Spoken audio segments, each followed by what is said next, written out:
Μια μέρα θα το γράψει ιστορία που έδιωξα από την αυταφυρία, που έδιωξε βασιλείς και βουλευτάδες, τους ψευταράδες και τους μασκαράδες.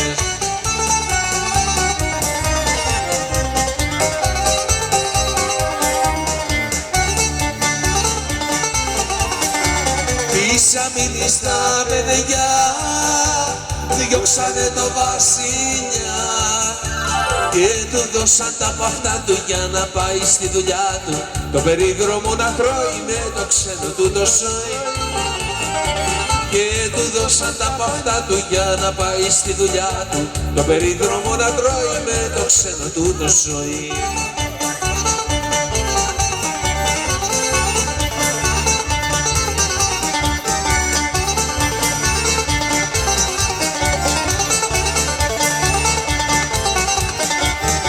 Η Παναγιά που στέκει στο πλευρό μας δείχνει τον δρόμο στο νέο στρατηγό μας, στον ήρωα της εθνικής αμήνης που πολεμάει και διώχνει τους εχθρούς.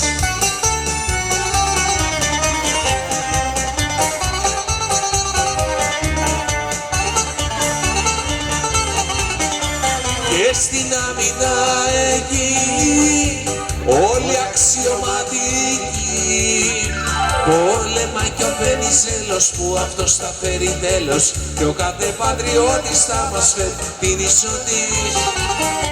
Πόλεμα κι ο Βενιζέλος που αυτός θα φέρει τέλος, και ο κάθε πατριώτης θα μας φέρει την ισοτή.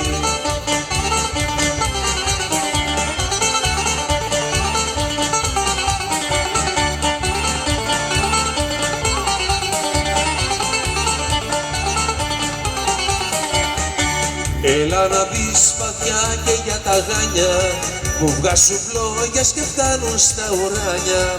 Εκεί ψηλά, ψηλά στα σύνορά μας τρέχει ποτάμι το αίμα του. Ρε παιδιά, αυτά τα κορίτσια δεν κουράζονται. Πω πω, τα κορίτσια παιδιά μας κάνανε.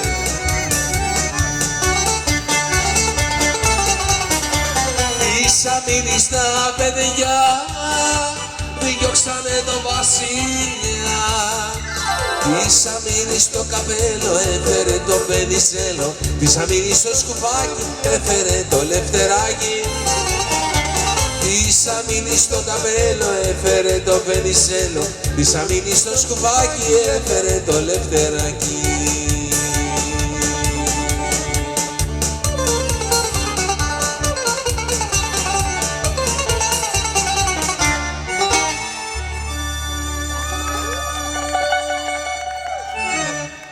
Ωραία. Λοιπόν, θα παίξουμε ένα ζεμπέικο, παιδιά.